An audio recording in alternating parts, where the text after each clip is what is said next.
আসসালামু আলাইকুম সবাইকে স্বাগতম জানাচ্ছি পড়ালেখার আজকের এই লাইভ ক্লাসে।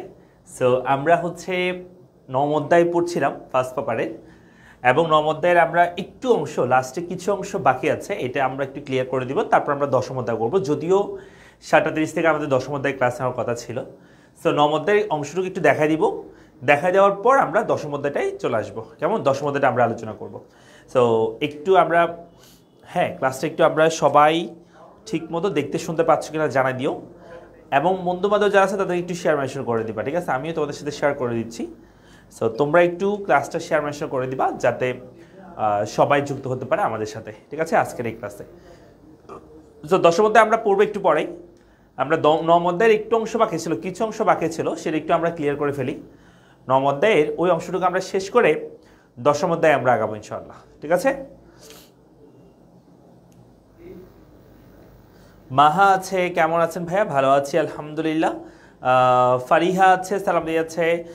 মাহা চৌধুরী সালাম দিয়েছে, ওয়ালাইকুম সালাম। আরাফাত হুসাইন আছে, সালাম দিয়েছে, ওয়ালাইকুম সালাম ভাইয়া। হ্যাঁ, একটু সবাই যুক্ত হয়ে যাও, ঠিক আছে? সবাইকে একটু শেয়ার করে দাও ক্লাসটা। শুভ সন্ধ্যা স্যার, থ্যাংক ইউ, শুভ সন্ধ্যা। তারপর ফাতেমা আছে, সালাম দিয়েছে। আনিকা সালাম দিয়েছে। হাবিব আছে। মামুন ইসলাম আছে, সালাম দিয়েছে। ভালো আছি আলহামদুলিল্লাহ, সবার দোয়াই।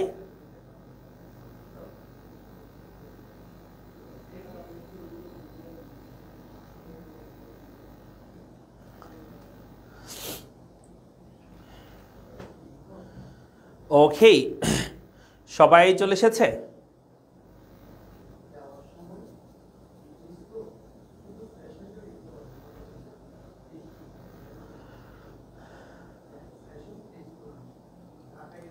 নাইমা আছে, সালাম দিয়েছে, ওয়ালাইকুম সালাম। জাকিয়া সুলতানা আছে, সালাম দিয়েছে। মো আছে। আনভি অবনী দত্ত আছে, নমস্কার স্যার, কেমন আছে? ভালো আছে অবনী। তারপর জিনিয়া আছে, ওকে ফাইন। একটু আমরা ওয়েট করছি, সবাই যুক্ত হওয়ার জন্য একটু ওয়েট করছি আমরা, ঠিক আছে? সো সবাই একটু বন্ধু বান্ধব যারা আছে তাদেরকে একটু শেয়ার মেনশন করে দাও, ঠিক আছে, যাতে যুক্ত হতে পারে বাকিরাও।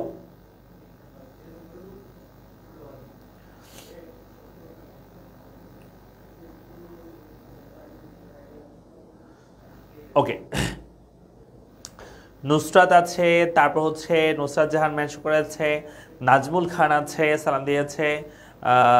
ওকে, মৌ আছে, শেয়ার ডান, থ্যাংক ইউ। সবাই একটু শেয়ার করে কমেন্ট বক্সে শেয়ার ডান লিখো, কেমন? সবাই একটু শেয়ার করে কমেন্ট বক্সে কি লিখবা? শেয়ার ডান লিখবা, ঠিক আছে? ফাহিমা আছে, ওকে। তারপর অমিত আছে, ওকে।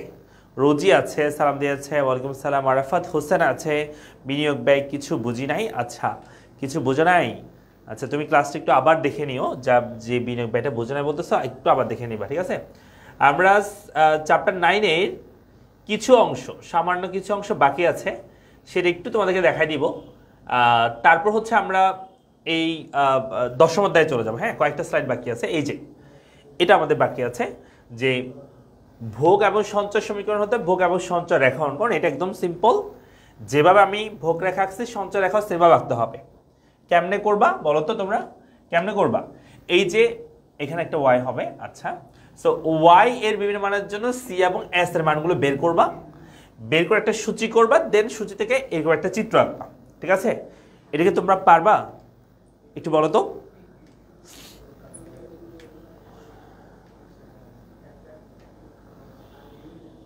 ওকে, একটু সবাই শেয়ার করে দিও ক্লাসটা। হ্যাঁ, যারা যুক্ত হচ্ছ ক্লাসটা একটু সবাই শেয়ার করে দিবা।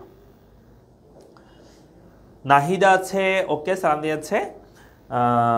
আচ্ছা, আমিও আছি তো, হৃদয় বলছে। আচ্ছা, ওকে, হৃদয় আমাদের সাথে আছে। রাকিব আছে, সালাম দিয়েছে। তারপর দুরন্ত আছে, ফ্রম উপরে চলে গেছে। আচ্ছা, কোহিনুর আছে, ওকে। তারপর হাবিব আছে। এটা কি পারবা তোমরা? কোটি জায়গায় সাজেশন ক্লাস হবে 17 তারিখ রাতে, 17 তারিখ সন্ধ্যার সময় হবে। কেমন আছে স্যার? ভালো আছে আলহামদুলিল্লাহ, সালাম দিয়েছে। ওকে, রাহাত আছে, সালাম দিয়েছে। আবিদ আছে, স্যার দশম অধ্যায় করার জন্য অপেক্ষা করছি। হ্যাঁ, দশম অধ্যায় আমরা শুরু করবো এখনই। দশম অধ্যায় এখনই শুরু করবো। আগে এটা বলো, এটা পারবে কিনা সবাই? এই যে এখানে ভোগ এবং সঞ্চয় সমীকরণ থেকে ভোগ এবং সঞ্চয় রেখা আঁকতে পারবে সবাই?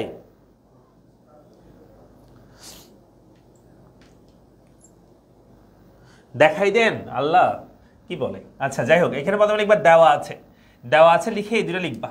কেমন? লেখার পর লিখবা যে y এর বিভিন্ন মানের জন্য COS এর মান, ঠিক আছে, COS এর মান নির্ণয় করি।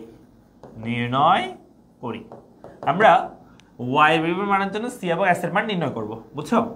তো এখানে প্রথমে লিখবো y সমান মনে করো 0 হলে লিখলাম, 0 হলে তাহলে আমরা C এর মান বের করব। আগে C সমান হচ্ছে 100 প্লাস 0.50, y এর জায়গায় আমরা এখানে 0 বসালাম। হ্যাঁ, তাহলে হবে 100 যোগ 0.5 এর সাথে 0 গুণ করলে আসতে হবে 0, তাহলে আনসার হবে 100 যোগ 0, তার মানে 100। আবার তাহলে এখানে C গেল, এসটা একটু বের করে ফেলি, এসটা সেম একসাথে বের করে ফেলি, -100 প্লাস 0.5 গুণন 0, আমরা C এর y এর মান কত বসাবো? 0 বসাবো, তাহলে হবে -100, এটা কত হবে বলো তো? -100 প্লাস 0.5 সাথে গুণ করলে আসবে 0, তাহলে আসবে -100। Okay fine. তারপর আসো, এরপরে আমরা y এর মান যদি এখন আমরা বলি 100 হলে, সাপোজ 100 হলে, এই যেভাবে করবা আর কি, একদম সিম্পল না? C এর মান তোমরা বের করবা, C এর মান হচ্ছে 100 প্লাস 0.5 ইন্টু 100, তার মানে আসতে হবে 100 যোগ এটার সাথে গুণ করলে আসতে হবে 50, তাহলে আসতে হবে 150। Okay fine. তারপর আবার S সমান আমরা বলতে পারি যে -100 প্লাস 0.50 ইন্টু 100, অর্থাৎ -100 প্লাস এটা গুণ করলে হবে 50, তাহলে 50 লিখলাম, -100 এখানে প্লাস 50, তার আসতে হবে -50। ওকে। আবার y সমান আমরা লিখতে পারি যে 200 হলে, আমরা 3টা মিনিমাম নিতে হবে তাহলে আমাদের জন্য ভালো হয়, তাহলে আমরা লিখতে পারি C সমান 100 প্লাস 0.50 ইন্টু 200, তাহলে আসতে হবে 100 প্লাস, দেখো 200 ইন্টু 0.50 গুলো হবে 100, তাহলে আসতে হবে 200। আবার আসো S সমান আমরা লিখতে পারি S সমান -100 প্লাস 0.50 ইন্টু 200 লিখবো আমরা, তাহলে দেখো -100 লিখলাম। ওকে, আর এই যে প্লাস এটার সাথে গুণ করলে আসতে হবে 200 সাথে 50 গুণ আসতে হবে 100, তাহলে প্লাস 100 -100 চলে গেলে এটা হবে 0। মিনিমাম এরকম 3টা করতে হবে। হ্যাঁ, তোমার যদি আর ভালো লাগে তুমি 4টা করতে পারো, সমস্যা নেই, মিনিমাম তবে 3টা করতে হবে। মিনিমাম কয়টা? 3টা করতে হবে। তাহলে আমরা পেয়ে গেলাম একটা, আমরা মানগুলো বের করছি, এখান থেকে আমরা একটা সূচি করবো। এখানে আমি মুছে দিচ্ছি উপরটুকু। হ্যাঁ, তো এই জায়গায় আমরা একটা সূচি করব। কি করব? আমরা একটা সূচি অঙ্কন করব। কেমন? দেখো সূচির মধ্যে কি থাকবে আমাদের? 3টা জিনিস। একটা হচ্ছে আমাদের আয় মানে y এর মান থাকবে, আরটা হচ্ছে ভোগ ব্যয়, ভোগ যেটাকে আমরা বলছি C, এবং সঞ্চয় যেটাকে আমরা বলছি S। তো দেখো আমাদের y যদি 3টা মান নিছি আমরা, y এর মান 0 হলে C এর মান হবে 100 এবং S এর মান হবে -100। y এর মান যদি 100 হয়, C এর মান হবে 150 এবং এটা হবে -50। এটা যদি 200 হয়, C এর মান হবে 200, এটা হবে 0। ওকে, এটাই তো পাইছি না? এই যে এখানে মানগুলো থেকে আমরা এটাই সূচি পাচ্ছি। তো এখন আমরা চিত্রটা আঁকবো। হ্যাঁ, এখন আমরা কি আঁকবো? চিত্র আঁকবো। আমি এখানে মুছে দিচ্ছি এগুলো সব, চিত্রটা এরকমই হবে দেখতে, তবে আমি একবার এঁকে দিচ্ছি। তো কেমন হয় দেখো চিত্রটার মধ্যে। আমরা এখানে 2টা অক্ষ নিচ্ছি, ভূমিমধ্যে থাকবে আমাদের আই। বলছে এই চ্যাপ্টারে প্রত্যেকটা চিত্রে ওয়াইটা হবে ভূমিমধ্যে এবং উপরের দিকে হবে এই 2টা। আমরা যেহেতু ভোগ এবং সঞ্চয় 2টা করতেছি, আমরা একসাথে 2টা লিখলাম উপরের দিকে, C এবং S। ওকে, সো আই আছে আমাদের 0, 100, 200। সো 0 এখানে, 100 এখানে, 200 এখানে, 100, 200। আর ভোগ এবং সঞ্চয়ের কথা যদি বলি, এই 2টার মধ্যে দেখো মাইনাসটা বাদ দাও, আগে আগে প্লাসটা দেখো। প্লাস হচ্ছে এখানে সর্বনিম্ন 0 আছে, সর্বোচ্চ এখানে 200 আছে। তাহলে উপর দিকে আমরা 50 করে ধরি, 50, 100, 150, 200 মনে করো। হ্যাঁ, 50, 100, 150, 200। আবার এখানে -50, -100 আছে, অর্থাৎ এখানে আমাদের -100 পর্যন্ত যাইতে হবে। সো উপরে যেভাবে তুমি পার্থক্য নিয়ে আগাইছো, 50, 50 পার্থক্য নিয়ে আগাইছো, নিচেও তোমাকে 50, 50 পার্থক্য নিয়ে মাইনাসগুলো আনতে হবে। তাহলে 0 থেকে 50 পার্থক্য মাইনাসের মধ্যে, তাহলে হবে -50, তাই না? আবার 50 পার্থক্য যদি বলি, তার মানে হবে -100, তাই তো? এই যে এখন আসলে আমরা বিন্দুগুলো বের করব। সো ফার্স্ট অফ অল আমরা যেটা করবো সেটা হচ্ছে, হ্যাঁ আমরা যেটা করবো সেটা হচ্ছে একটা রেখা আঁকবো। এই যে আই এর সাথে ভোগ-ব্যয় রেখাটা আঁকি, 0 এর সাথে 100 বিন্দু, অর্থাৎ আই যখন 0 তখন আমাদের ভোগ-ব্যয় হচ্ছে 100। তার মানে প্রথম বিন্দু এখানে, এটা অনেকেই বোঝে না, এই 0 এর সাথে 100 বোঝে না। অর্থাৎ আই যখন 0 ভোগ-ব্যয় তখন 100। এই যে আই যখন 0 ভোগ-ব্যয় তখন কত? 100। তার মানে প্রথম বিন্দু এখানে। আই যখন 100 ভোগ-ব্যয় তখন 150। এই যে আই যখন 100 ভোগ-ব্যয় তখন 150। তার মানে এটা হচ্ছে আমাদের দ্বিতীয় বিন্দু। তারপরে আই যখন 200 ভোগ-ব্যয় তখন 200। আই যখন 200 ভোগ-ব্যয় তখন 200। তার মানে এটাই হচ্ছে এর পরের বিন্দু। এবার আমরা সবগুলো একটু যোগ করে দিই, চলো। সবগুলো যোগ করে দিলে, তিনটা বিন্দু যোগ করলে যে রেখাটা পাবো সেটা হচ্ছে আমাদের এই যে সি রেখা। সি রেখা আমরা পেয়েছি। তুমি চাইলে সমীকরণটা লিখতে পারো। সি রেখা হচ্ছে সমীকরণ কে, যেটা 100 + 0.5y 50y, এটাই। আবার আসো আমরা এই এসটা বের করি। এখন এস সমীকরণ করব। দেখো আই যখন 0 তখন আমাদের এস এর মান হচ্ছে -100, অর্থাৎ আই যখন 0 তখন আমাদের এস এর মান হচ্ছে -100। -100 কোথায়? এখানে না? এই যে এখানে হচ্ছে প্রথম বিন্দু। আই যখন 100 সঞ্চয় আমাদের -50। আই যখন 100 সঞ্চয় হচ্ছে -50, -50 হচ্ছে এই বরাবর, তাই না? এই যে প্রথম বিন্দু, দ্বিতীয় বিন্দু। আই যখন 200 সঞ্চয় হচ্ছে 0। এই যে আই যখন আমাদের 200 সঞ্চয়ের পরিমাণ তখন 0। তার মানে এই আই 200 অবস্থায় সঞ্চয় 0। 0 মানে হচ্ছে উপরও না নিচেও না, এই বরাবর, এই যে এখানে। তাহলে এই তিনটা বিন্দু যোগ করে দাও, যে রেখাটা পাবা সেটা হচ্ছে এস রেখা। এস মানে কি? -100 যোগ 0.50y। এই যে হয়ে গেছে আমাদের সি রেখা এবং এস রেখা। এটা কি বেশি কঠিন? একটু আগে যেটা করে দিচ্ছি ওটার মতো না? মানে বিকালে যেটা আমরা করাইছি, সি রেখাটা আঁকছিলাম তখন শুধু, এখন সি আর এস একসাথে আঁকছি, এইটুকুই। ফারহানা পায়েল বলছে, আসসালামু আলাইকুম, কেমন আছেন? ভালো আছি আলহামদুলিল্লাহ। সাদিকুর, আচ্ছা কিলাস কি আবার? তারপর হচ্ছে সীমান্ত বড়ুয়া বলছে ভেরি ডিফিকাল্ট চ্যাপ্টার স্যার। আচ্ছা, পুরো চ্যাপ্টারটা করলে আমার সাথে আমার মনে হয় না ডিফিকাল্ট লাগার কথা। কালকে রাত থেকে শুরু করছি আমরা, কালকে রাতে পড়াইছি কিছু, আজকে বিকালে করাইছি কিছু, এখন কিছু করাচ্ছি।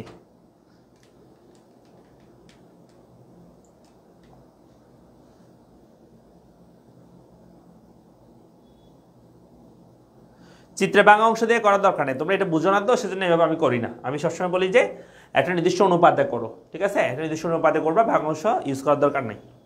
সে অনেকে বুঝো না, সেজন্য আমরা ফ্রি ক্লাস করতেছি। হ্যাঁ, ফ্রি ক্লাস। ওকে, তাহলে এটা করছি আমরা, ভোগ এবং সঞ্চয় এখন করছি। ওকে, এরপর আসো। এরপর আমরা আসলে ভারসাম্য জাতীয় বের করব, তবে এখন চিত্রের সাহায্যে। একটু আগে আমরা যে বিকেলে ক্লাস নিয়েছিলাম, সেখানে আমরা এখানে একটা প্র্যাকটিস প্রশ্ন, এই দেখো, এই যে প্র্যাকটিস প্রশ্নটা আমরা পড়ছি, এই প্র্যাকটিস প্রশ্নের মধ্যে আমাদের ভারসাম্য জাতীয় আমরা এখানে বের করছিলাম, তবে এগুলো ছিল সমীকরণ থেকে। এখন আসলে আমরা চিত্র থেকে করব। কোথায় করব? চিত্র থেকে আমরা ভারসাম্য জাতীয় বের করব। সো চিত্র থেকে ভারসাম্য জাতীয় বের করার ক্ষেত্রে এখানে বলছে যে ভারসাম্য জাতীয় অর্জন হবে তখনই যখন আমাদের সামগ্রিক চাহিদা এবং সামগ্রিক যোগান সমান হবে, অর্থাৎ এডি এবং এস যেখানে সমান হবে সেখানে আমাদের ভারসাম্য হবে। এই কথাটা একটু মনে রাখবা। কি বলছে বলো? এডি এবং এস যেখানে সমান হবে সেখানে আমাদের ভারসাম্য অর্জন হবে। বুঝা গেছে? এডি এবং এস যেখানে সমান হবে সেখানে আমাদের ভারসাম্য অর্জন হবে। তো এখানে দেখো, এডির মধ্যে যেটা আছে সেটা হচ্ছে, যদি আমরা 2 খাত বলি তাহলে সি প্লাস আই, 3 খাত হলে C plus I plus G, 4 খাত হলে C plus I plus G plus X minus M, সেগুলো হয়। তবে আপাতত আমরা 2 খাত ধরতেছি, জাস্ট আমরা 2 খাত নিয়ে চিন্তা করি। হ্যাঁ, মনে করো আমরা এডির মধ্যে লিখলাম সি প্লাস আই, যদি 3 খাত হইতো তাহলে হইতো সি প্লাস আই প্লাস জি, এটাও হইতো। হ্যাঁ, 4 ঘাত হলে c plus i plus g, c plus i plus g plus x minus m, এটাও কিন্তু হইতো। তো আমরা এগুলো এখন ধরতেছি আপাতত 2 ঘাত ধরতেছি, 2 c প্লাস i এটা ধরতেছি। আর s মানে অলওয়েজ c প্লাস s মানে হচ্ছে s, মানে অ্যাগ্রিগেট ডিমান্ড মানে হচ্ছে c প্লাস i। এটা একটু কষ্ট করে মুখস্থ করতে হবে। অ্যাগ্রিগেট ডিমান্ড মানে হচ্ছে c plus i, aggregate supply মানে হচ্ছে c প্লাস s। এটা একটু কষ্ট করে মুখস্থ করতে হবে, হ্যাঁ। আচ্ছা, তো একটু কষ্ট হইলেও এটা আমরা একটু মুখস্থ করি। তাহলে c প্লাস i হচ্ছে এরই, আর c প্লাস s হচ্ছে s। এখন দেখেন এখানেও c আছে, এখানেও c আছে, দুইটা c বাদ দিলাম। তাহলে এখানে থাকবে আমাদের i, এখানে থাকবে কি s। তার মানে i সমান s হলে সেখানে আমাদের ভারসাম্য হইতে পারে, অথবা ad আর as হলে সেখানে আমাদের ভারসাম্য হইতে পারে। তার মানে আমাদের চিত্রের সাহায্যে ভারসাম্যটা আমরা দুইটা ওয়েতে বের করতে পারি। এক, আমাদের সাপ্লাই সরি সেভিংস এবং কি ইনভেস্টমেন্ট এবং সেভিংস সমান হলে সেখানেও হইতে পারে, অথবা অ্যাগ্রিগেট ডিমান্ড অ্যাগ্রিগেট সাপ্লাই সমান হলে সেখানেও হইতে পারে। তাহলে ad এবং as সমান হলে সেখানে হতে পারে, অথবা i সমান s সমান হলে সেখানেও হতে পারে।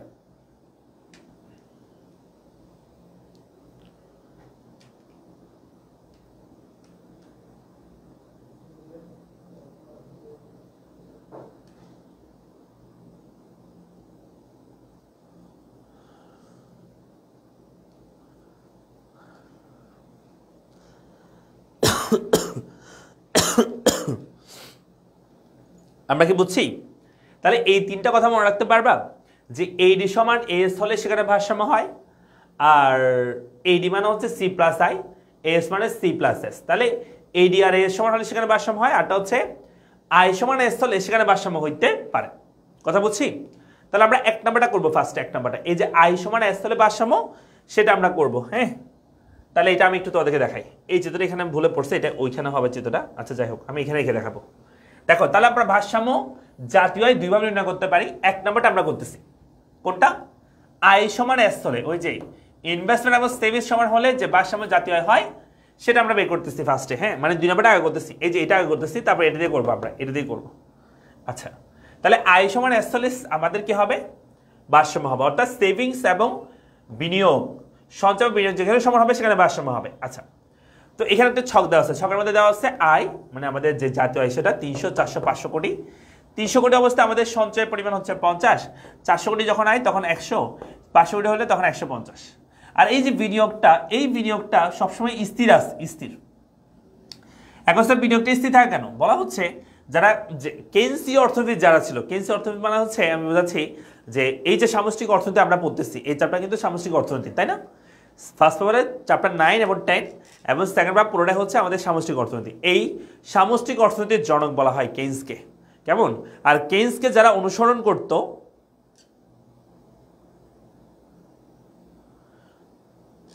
স্যার আমি পিয়াস বলছি, 2026-22, আপনি কেমন আছেন? ভালো আছি পিয়াস, তোমার নামও শুনেছি, হ্যাঁ, বারবার একই কমেন্ট করতেছ। আচ্ছা, যেটা বলছিলাম যে বিনিয়োগ মানে হচ্ছে সরি কেইনসীয় যারা অর্থনীতি ছিল, অর্থাৎ যারা এই যে কেইনস বলতেছি সামষ্টিক অর্থনীতি যারা, তাকে যারা অনুসরণ করত, তাকে আমরা বলি কেইনসীয় অর্থনীতি বলি তাদেরকে আমরা সবাইকে। তো তাদের মতে বলা হচ্ছে একটা দেশের বিনিয়োগটা আয়ের উপর বা সামগ্রিক আয়ের উপর ডিপেন্ড করে না। তাদের মতে বলা হচ্ছে যে এই বিনিয়োগটা সবসময় স্থির থাকে। কাদের মতে বলছি? কেইনসীয় যারা অর্থনীতি ছিল তাদের মতে একটা দেশের বিনিয়োগটা অলওয়েজ কি থাকে, স্থির থাকে। এটা আয়ের উপর বা জাতীয় আয়ের উপর নির্ভর করে না। Okay fine. সো এটা পরীক্ষা দেওয়া থাকবে, এই সূচি, এটা নিয়ে প্যারা খাওয়ার দরকার নেই, পরীক্ষা এই সূচি দেওয়া থাকবে। 10 অধ্যায় করাবো, এই যে টপিকটা শেষ করে দিই তারপর করাবো, একটু ধরো আর 5 মিনিট, ঠিক আছে? দেখো, তাহলে আমি যদি বলি এখন যে এখানে আমরা চিত্র আঁকবো, সো আমাদের এই আয় অলওয়েজ, এই আয় কি, এই চ্যাপ্টারে এই আয় কি অলওয়েজ ভূমিঅঙ্ক হবে, আয় হবে ভূমিঅঙ্কে, আর লম্বঙ্ক হবে সঞ্চয় এবং বিনিয়োগ, সঞ্চয় এবং বিনিয়োগ দুইটা হবে লম্বঙ্কে। এই যে আয়, এই আয়টা হবে 300, 400, 500 এভাবে করে গেছে। তাহলে আমরা একটা নির্দিষ্ট অনুপাতে আগাই, মনে করি আমরা 100 করে ধরি, সো 100, 200, 300, 400, 500 দিলাম, হ্যাঁ, 100, 200, 300, 400, 500 দিলাম, এটা হচ্ছে আয়। আবার সঞ্চয় এবং বিনিয়োগের মধ্যে খেয়াল করো, এই দুইটা কলামের মধ্যে আমাদের সর্বোচ্চ সংখ্যা আছে 150, সর্বনিম্ন আছে 50। তাহলে আমরা 50 করে ধরি, তাহলে 50, 100, 150 নির্দিষ্ট অনুপাতে আগাবো, হ্যাঁ। তাহলে হবে 50, 100, 150। ওকে, চলো এখন আমরা বিন্দুগুলো বের করি। একটু ভালো করে খেয়াল করবা কেমনে করতেছি। এখানে দেখো আমাদের প্রথমে এই আয় দিয়ে সঞ্চয় নিয়ে আমাদের একটা সঞ্চয় রেখা আঁকতে হবে। 300 অবস্থায় আমাদের সঞ্চয় হচ্ছে 50। এই যে আয় যখন 300 তখন আমাদের সঞ্চয় হচ্ছে 50, তার মানে প্রথম বিন্দু হবে এটা। তারপর 400 অবস্থায় হচ্ছে 100, এই আয় যখন 400 তখন হবে 100, এটা হচ্ছে আমাদের দ্বিতীয় বিন্দু এইটা। হ্যাঁ, তারপরে 500 অবস্থায় হচ্ছে 150, এদিকে আয় যদি 500 হয় তখন হচ্ছে 150, এটা হচ্ছে এর পরের বিন্দু এইটা। একটু বেশি দূরে চলে গেছে।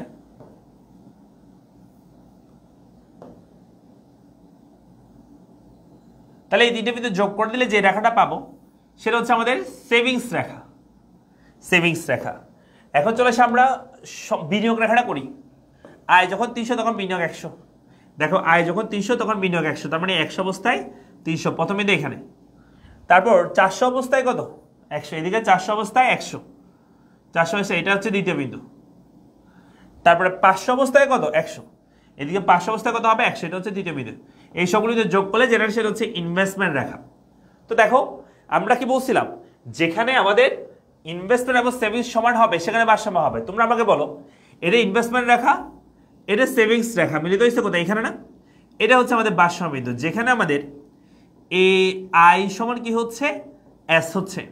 তাহলে এই অবস্থায় যেটা আমাদের জাতীয় আয় সেটা হচ্ছে আমাদের ভারসাম্য জাতীয় আয়। তাহলে এই চিত্রের মধ্যে ভারসাম্য জাতীয় কত, ভারসাম্য জাতীয় আয়, এটা এমসিকিউ আসবে। হ্যাঁ, ভারসাম্য জাতীয় এরকম চিত্র দিয়ে বলবো যে এখানে ভারসাম্য জাতীয় কত, আনসার হবে 400। এই যে এস এর সাথে এই আই মিলিত হয়ে আছে যেটা সেটা। আচ্ছা, তো আমাদের এখানে তাহলে ভারসাম্য জাতীয় পাইছি 400। এখানে আর কয়েকটা পয়েন্ট তুমি চাইলে ইন্ডিকেট করে রাখতে পারো। সেটা হচ্ছে যেমন আমি যদি বলি এখানে, হ্যাঁ আমি যদি বলি এখানে যে এই যে মনে করো যে এই 300 অবস্থায় 300 কোটি যখন আমাদের জাতীয় আয় তখন আমাদের সেভিংস কম কিন্তু ইনভেস্টমেন্ট বেশি, মানে আমাদের ইনভেস্টমেন্ট কি তখন বেশি কিন্তু সেভিংস কি কম ছিল। এই যে 300 অবস্থায় এই দেখো সেভিংস রেখা এখানে আর ইনভেস্টমেন্ট হচ্ছে এখানে, তার মানে ইনভেস্টমেন্ট বেশি সেভিংস কি কম। আবার 400 হলে ইনভেস্টমেন্ট এবং সেভিংস সমান, 500 হলে ইনভেস্টমেন্ট কম সেভিংস আবার কি বেশি, অর্থাৎ তখন ইনভেস্টমেন্ট কম সেভিংস বেশি হবে। এই 500 অবস্থায় দেখো ইনভেস্টমেন্ট এখানে সেভিংস এখানে, তার মানে ইনভেস্টমেন্ট কম সেভিংস কি বেশি, এটা বোঝাচ্ছে।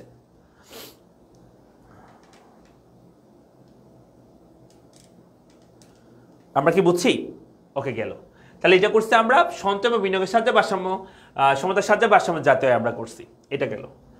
এরপর চলে আসি আমরা পরেরটা, যে সামগ্রীর চাহিদা সামগ্রীর যোগানের সাহায্যে ভারসাম্য জাতীয় নির্ণয় করব। তো এখানে একটা ছক দেওয়া আছে, যদিও তোমাদের পরীক্ষায় এভাবে করে ছকটা দেওয়া থাকে না এবং চিত্র এভাবে আঁকতেও বলে না। আমাদের একটা ম্যাথ করেছিলাম তোমাদের মনে আছে কিনা দেখো বিকালে, সেটা হচ্ছে এই যে ম্যাথটা, এই ম্যাথের মধ্যে আমাদের ভারসাম্য জাতীয় কত বের হয়েছিল তোমাদের মনে আছে? ভারসাম্য জাতীয় বের হয়েছিল আমাদের 1600 ভারসাম্য জাতীয় বের হয়ে আছে। হ্যাঁ, আর এই চিত্রের মধ্যে এখানে এই যে সি এর মান দেখছো, খেয়াল করছো? সি এর মান আছে 100 প্লাস 0.75y। পরীক্ষা যদি বলে এই যে ভারসাম্য জাতীয় বের করছো এটার মাধ্যমে একটা চিত্র আঁকো, আমার কথা তোমরা ধরতে পারতেছো? এই ম্যাথটা আমরা করছি না বিকালে, ভারসাম্য জাতীয় নির্ণয় করো, ঠিক আছে? ক্লাস এখানে আছে, পেজে আছে, তোমরা যারা ক্লাস করে নিবা। তাহলে ভারসাম্য জাতীয় নির্ণয় করতে বলছে, আমরা পাইছিলাম ওয়াই এর মান কত 16, মানে ভারসাম্য জাতীয় পাইছি 1600। এখন এই ধরনের মানে এই ভারসাম্য জাতীয় বের করতে বলে অনেক সময় চিত্র দেখাতে বলে, তখন কেমন আসে দেখো চিত্র, এরকম আসবে যে আমাদের এখন যেটা পাচ্ছি আমরা এই যে ওয়াই এর মান 1600, ঠিক আছে? এটা কেমনে করে দেখো, এখানে যদি আমরা বলি আই, চিত্রটা কেমনে হয় আসলে এক্স্যাক্টলি অ্যাগ্রিগেট সাপ্লাই, হ্যাঁ এসটা অলওয়েজ 45 ডিগ্রি অ্যাঙ্গেল উপরের দিকে যাবে, এসটা অলওয়েজ কি 45 ডিগ্রি অ্যাঙ্গেল উপরের দিকে যাবে। এখন তোমাদের প্রশ্ন হতে পারে স্যার কেন 45 ডিগ্রি অ্যাঙ্গেল উপর দিকে কেন এস যাবে, সেটা ব্যাখ্যা একটু পরে আমি তোমাদেরকে দিব, এই যে ম্যাথটা করবো সেটা তখন দিব। এটা হচ্ছে এস রেখা, আর এডি রেখা যেটা এখানে উপর আমরা এডি আর এস ধরবো, এডি আর এস। তো দেখো এডি যে রেখাটা সে রেখাটা কেমন হবে আমি তোমাদেরকে বলি। এই যে ভোগ আছে না, এই ভোগের মধ্যে যেটা এই যে সমানুপাত ভোগ আছে না 100, রেখাটা সেখান থেকে শুরু হবে, বলকে 100 থেকে শুরু হবে। হ্যাঁ, শুরু হয়ে যেহেতু এটা প্লাস ঢাল উপর দিকে যাবে, এগুলো যোগ হবে, সেজন্য আমাদের এই রেখাটা অলওয়েজ কি হয় এরকম হবে। এটা মনে করো এডি, এটা মনে করো কি এডি। তাহলে এস ছিল 45 ডিগ্রি অ্যাঙ্গেল উপর দিকে যাবে এস, জাস্ট এটা মনে রাখবা 45 ডিগ্রি অ্যাঙ্গেল উপর দিকে যাবে এসটা। আর এডিটা লম্ব অক্ষ থেকে শুরু হবে, তবে কোত্থেকে এই যে যেটা সি এর মানে যেখানে 100 থাকবে সেখান থেকে শুরু হবে। যদি এটা 50 হইতো তাহলে 50 থেকে আমরা শুরু করতাম, বুঝছো? এখানে 50 হইতো তখন। আচ্ছা, তো এডি এবং এস যেখানে মিলিত হবে এই পয়েন্টটাকে আমরা বলছি ইকুইলিব্রিয়াম পয়েন্ট। এখান থেকে তুমি যদি নিচের দিকে আসো তাহলে যেটা জাতীয় আয় পাবা ভারসাম্য, সেই জায়গায় তুমি এখানে যেহেতু তোমাদের ম্যাথ করে আনসার বের হয়েছে কত 1600, তাহলে এখানে 1600 লিখে দিবা, আর কোনো কাজ নাই, চিত্র হয়ে গেছে। না, নাম্বার দিয়ে করার দরকার নেই তখন, যেহেতু তুমি ম্যাথ করছো, ম্যাথের মধ্যে তোমার ওয়াই এর মান বের হয়েছে এবং তোমার এসি এর মান জানা আছে, এখানে কত হবে সেটা জানা আছে, তাহলে তোমার কোনো টেনশন নাই। তুমি জাস্ট একটা এস করে দিবে এভাবে 45 অ্যাঙ্গেলে, আর এডিটা এই লম্বক দিয়ে শুরু করবা, তবে মান কত দিবে এখানে, এই যে এখানে যত থাকবে তত, 100 থাকলে 100, 50 থাকলে 50, সেখান থেকে আমরা কি করবো ঊর্ধ্বগামী হবে, যেখানে এস এবং এডি যেখানে মিলে যাবে সেটা ভারসাম্য, সেটা নিচের দিকে আসলে এই যে 1600 দেখছো, এই যেটা ভারসাম্য যাতে যেটা পাইছি সেটা এখানে লিখে দিব, তাহলে হয়ে গেছে চিত্র।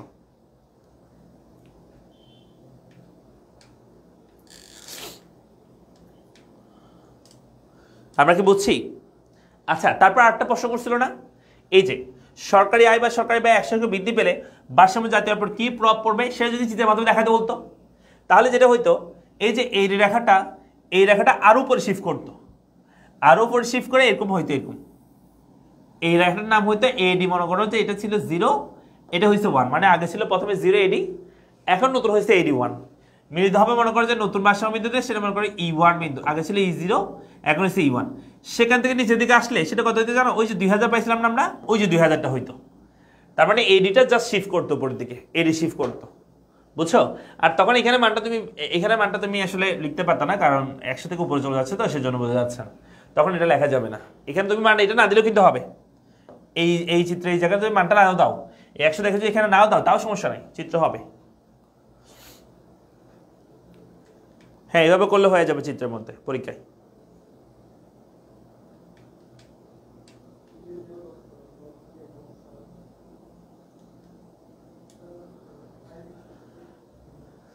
ওকে, তাহলে আমরা এই জিনিসটা আসলে কোথায় পাইছি, কেমনে পাইছি, সেই জিনিসটা তোমাদেরকে শেখাই। শোনো, এটা এখান থেকে আসছে, এই যে এখন যেটা আমরা করতেছি, এই যে এখান থেকে আসছে, এখান থেকে সবাই খেয়াল করো, এখানে একটা সূচি আছে, এই সূচির মধ্যে দেওয়া আছে আয়, মানে জাতীয় আয় আর কি, 100, 200, 300, 400, 500 দেওয়া আছে, এবং ভোগ ব্যয় এটাও পরীক্ষা দেওয়া থাকবে, ভোগ ব্যয় দেওয়া আছে 60, 130, 200, 170, এটা পরীক্ষা দেওয়া থাকবে মনে করো। সঞ্চয়টা তোমাকে বের করতে হবে, সঞ্চয় বের করা খুবই সহজ, আয় আর ভোগ ব্যয় দেওয়া থাকলে এই ওয়াই থেকে সি বাদ দিলে আমাদের সঞ্চয় বের হয়ে যায়, তাই না? তাহলে এই ওয়াই থেকে সি বাদ দিব, 0 থেকে 60 বাদ দিলে হবে -60, 100 থেকে 130 বাদ দিলে হবে -30, 200 বাদ দিলে হবে 0, 300 থেকে 270 বাদ দিলে হবে 30, 400 থেকে 340 বাদ দিলে হবে 60, 500 থেকে 410 বাদ দিলে হবে 90। তাহলে এগুলো হচ্ছে সঞ্চয় বের করছি আমরা, কি বের করছি সঞ্চয়। এরপর আসলে আমরা করবো বিনিয়োগ, এটাও পরীক্ষা দেওয়া থাকবে, বিনিয়োগটা 30-30 ফিক্সড দেওয়া আছে। ওকে, আমরা এখানে দুটো জিনিস বের করবো, একটা হচ্ছে এডি সামগ্রিক চাহিদা, একটা হচ্ছে এস। এডি মানে কি বলছিলাম, ওই যে একটু আগে তোমাদের একটা সূত্র শিখাইছিলাম যে এডি সমান এস হলে সেখানে ভারসাম্য হয়, এডি মানে সি প্লাস আই, আর এস মানে সি প্লাস কি বলছি, এস বলছি না, ওই সূত্রটা একটু মনে রাখবা। তাহলে এখানে এডি মানে হচ্ছে সি প্লাস আই, তাহলে এডি আমরা বের করবো সি প্লাস আই, সি কোনটা এটা আর আই কোনটা এটা, তাহলে এটা এবং এটা আমরা যোগ করে দিব, সি আর আই যোগ করে দিব, তাহলে 60 এর সাথে 30 যোগ করলে হয় 90, 130 সাথে 30 যোগ করলে 160, 200 সাথে 30 যোগ করলে 230, 270 এর সাথে 30 যোগ করলে হবে 300, 340 সাথে 30 যোগ করলে হবে 370, 410 এর সাথে 30 যোগ করলে হবে 410। এই যে সবগুলো চাহিদা বের হয়ে গেছে, এখন আসলে জোগাড়গুলো বের করবো। জোগাড়গুলো কেমনে করবো? জোগাড় হচ্ছে C plus S, C plus S মানে হচ্ছে এই যে এটা সি আর এস, এটা এই দুটো যোগ করে দিব। হ্যাঁ, এই দুটো কলাম, তাহলে -6টাতে +60 যদি যোগ করে দিই তাহলে এটা হবে 0, তারপর 130 সাথে এটা যদি যোগ করে দিই +130, সেটা -30 যদি হয় তাহলে 100 হবে, 2 সাথে 0 হলে 200, 270 এর সাথে 30 হলে 300, 240 এর সাথে 60 হলে 400, 410 সাথে 90 হলে 500। তাহলে দেখো একটা বিষয় খেয়াল করো, তাহলে আমরা এখানে পেয়ে গেছি কি, আমাদের এডি এবং এস পেয়ে গিয়েছি, তাই না? তারপর আমরা চিত্র আঁকবো, কিন্তু দেখাবো সেটা। তবে একটা জিনিস খেয়াল করো, এই যে জাতীয় আয় 100, 200, 300, 400, 500, আর এই যে এস অ্যাগ্রেগেট সাপ্লাই সেটাও 100, 200, 300, 400, 500, তার মানে এটার এটা সেম, তাই না? তো এখন যদি আমি একটা চিত্র আঁকি তাহলে তুমি ইজিলি বুঝতে যাবা কেন আমাদের এস রেখাটা 45 ডিগ্রি উপরের দিকে যায়। প্রথমে আমি এস রেখাটাই আঁকি, হ্যাঁ, তোমাদেরকে দেখাই। দেখো, ফার্স্ট অফ অল আমরা এখানে ওয়াই ধরবো, ওয়াই মানে হচ্ছে আই, জাতীয় আয় আমাদের, ঠিক আছে? আর উপর দিকে এডি আর এস, এডি এবং কি এস রেখা আমরা আঁকবো। ফার্স্ট আমরা এস রেখা আঁকবো। আচ্ছা যাই হোক, আগে আমরা এখানে ওয়াই এর মান ধরি। ওয়াই এর মান হচ্ছে 0 থেকে 0, 100, 200, 300, 400, 500 দিছি না, 500, হ্যাঁ 100, 200, 300, 400, 500। আর এইডি এবং এস এর মধ্যে সংখ্যার মধ্যে খেয়াল করে এখানে সর্বোচ্চ মান আছে 500, সর্বনিম্ন 0 আছে। তাহলে এখানে আমরা 100 করে ধরি। সো 100, 200, 300, 400, 500 ধরলাম। হ্যাঁ 100, 200, 300, 400, 500 ধরছি। শোনো, আগে আমি এস রেখাটা আঁকি। এই চাহিদার সাথে আগে আমি এস রেখাটা একটু এঁকে ফেলি। কেমন? এস রেখাটা একটু এঁকে ফেলি, কেমন হয় দেখো। এটার সাথে আমরা এস রেখাটা আঁকবো। হ্যাঁ এস রেখাটা, তাহলে 0 এর সাথে 0 ফার্স্টে, তারপরে এই আই যদি 0 হয়, এই এস তো 0, তার মানে প্রথম বিন্দু এখানে। Okay fine. তারপর 100 এর সাথে কত? 100। এদিকে 100 হলে এদিকে কত? 100। আচ্ছা বাংলাদেশ লিখে ফেলছি না আমি এখানে। আচ্ছা যাই হোক, এগুলো একটু আমি ইংলিশ করে দিচ্ছি। আচ্ছা এগুলো বাংলা করে দিই, এগুলো তো ইংরেজি নেই, বাংলা আছে। তাহলে 100, 200, 300, 400, 500। হ্যাঁ দেখো, তাহলে কি বলছিলাম? প্রথম হচ্ছে 0 এর সাথে 0, ওকে 100 এর সাথে 100।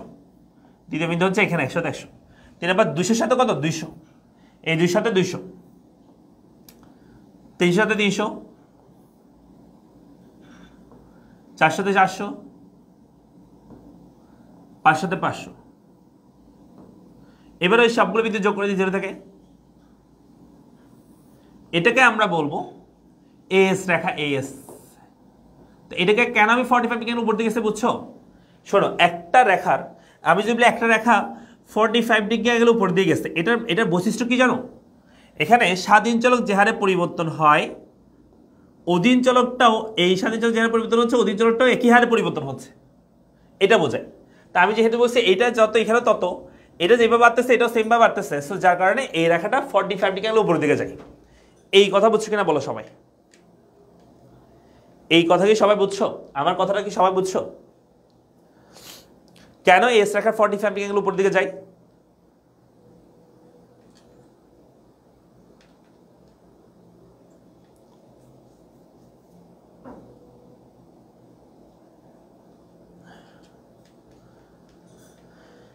একটু আমাকে বলবা, কেন এস রেখা 45 ডিগ্রি অ্যাঙ্গেল উপর দিকে যায়? একটু বলবা।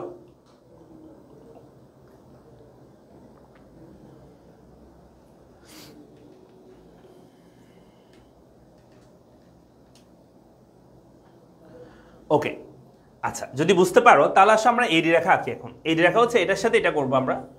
তো 0 এর সাথে হবে 90 প্রথমেই তো। হ্যাঁ তাহলে আমরা করতেছি প্রথমে 0 এর সাথে হবে 90, মানে আই যখন 0, এই যে আই যখন 0 তখন এটা হচ্ছে 90।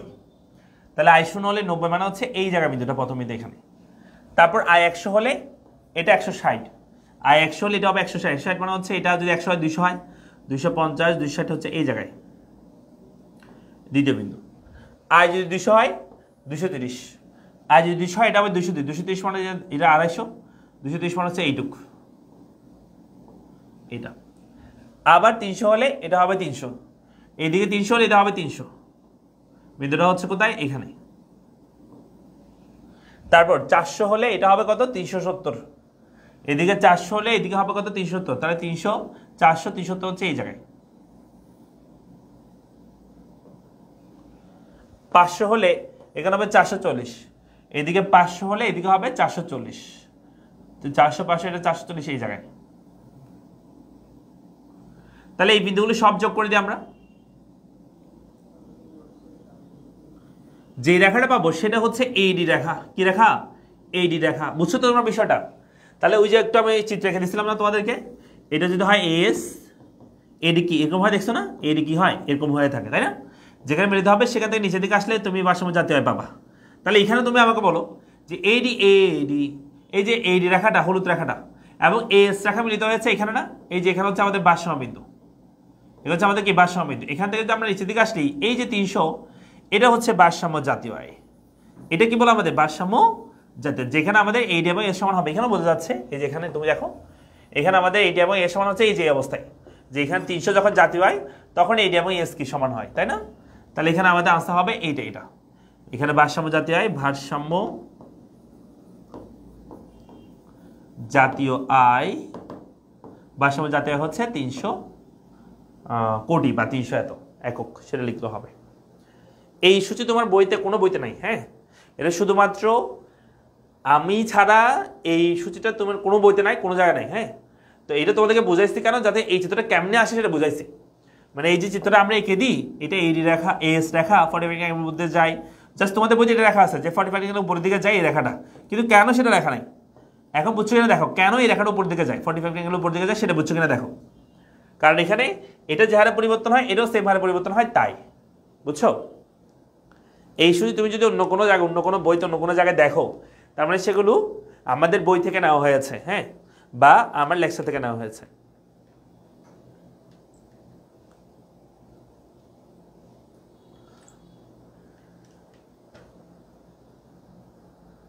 না এই রেখা বাঁকা হবে না, আমারটা একটু বাঁকা হয়ে গেছে, আমার স্কেল দিয়ে করে নাই তো সেজন্য বাঁকা হয়ে গেছে, স্ট্রেট লাইন হবে, সোজা লাইন হবে, আমারটা একটু বাঁকা হয়ে গেছে, আর কিছু না।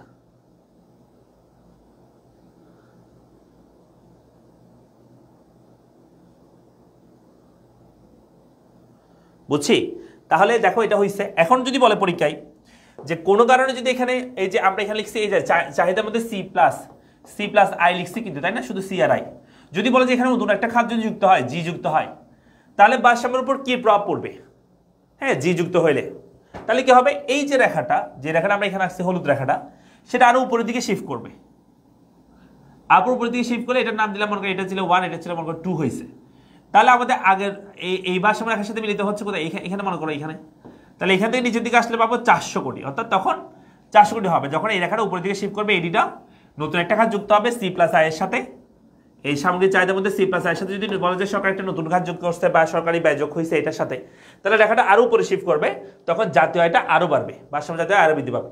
যদি এখানের সাথে বলে যে সি প্লাস আই প্লাস জি এর সাথে এক্সএম যুক্ত হয়েছে, আরো একটা খাত যুক্ত হয়েছে, হ্যাঁ, তাহলে কি হবে, তাহলে রেখাটা আরো উপরে শিফট করবে, এই রেখাটা আরো উপরে শিফট করবে, তখন জাতীয় আয়টা আরো কি হয়ে যাবে, আরো বেশি হয়ে যাবে, মানে জাতীয় আয় আরো বাড়বে। দ্যাট মিনস যখনই একটা নতুন খাত যুক্ত হবে বা সামগ্রিক চাহিদা যখনই বাড়বে, এই দুটো উপরে শিফট করবে আর জাতীয় আয়টা বাড়বে, এই কথাটা মনে রাখিও।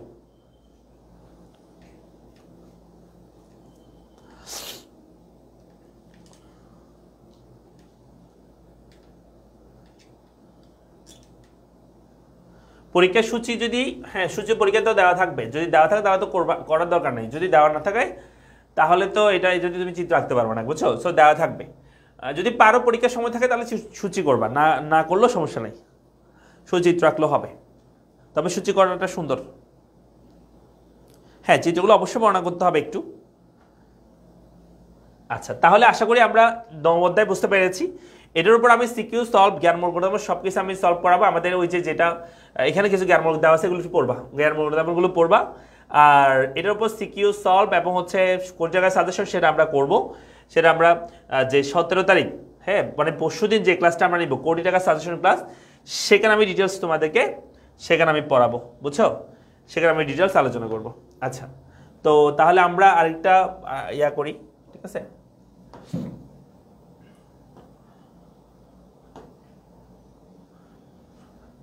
চ্যাপ্টার 10 চলে আসি আমরা, হ্যাঁ।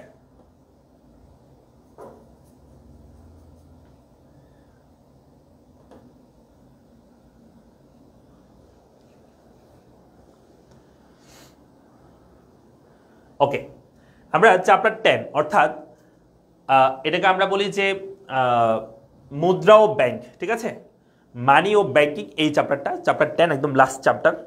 সো সবাই একটু ক্লাসটা একটু শেয়ার করে দিও, কেমন, একটু সবাই শেয়ার করে দাও তো আবার নতুন করে, যারা দশম অধ্যায়ের জন্য বসেছিলে তারা যেন পায় আর কি, বুঝছো, একটু সবাই শেয়ার করে দাও।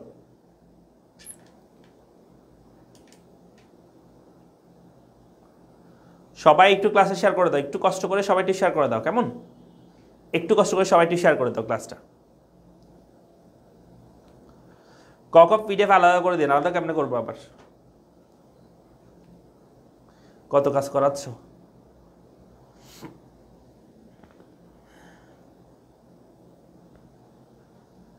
হ্যাঁ, এই চ্যাপ্টার 10টা থেকে তোমাদের একটা সিকিউ তো কম্পালসারি আসবে, 1 সিকিউ তো কম্পালসারি, হ্যাঁ, ভাগ্য ভালো থাকলে 2টা সিকিউ আসতে পারে, তবে আমার ধারণা একটা সিকিউ আসবে এই চ্যাপ্টার থেকে। হ্যাঁ, চ্যাপ্টারটা অনেক সহজ, ঘুরে ফিরে একটা জায়গা থেকে কোশ্চেন হয়, বুঝছো, এবং ওইটা থেকেই মোটামুটি সবসময় কমন চলে আসে। আমি ওই জিনিসটা দেখা দিব। ভাইয়া ছোট্ট একটা বিরতি দেন। আচ্ছা এই যে নামাজে বিরতি দিব আমরা একটু পরেই, ঠিক আছে? সো তখন বিরতি হয়ে যাবে একসাথে, বুঝছো?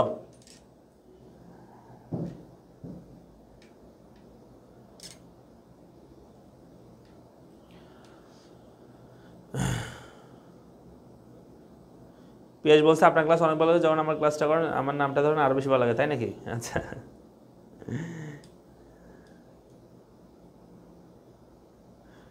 আচ্ছা ওকে, তাহলে আমরা শুরু করি। তোমরা কি শেয়ার করছো? মন তো হয় না, কারণ একজনও তো পারে নাই।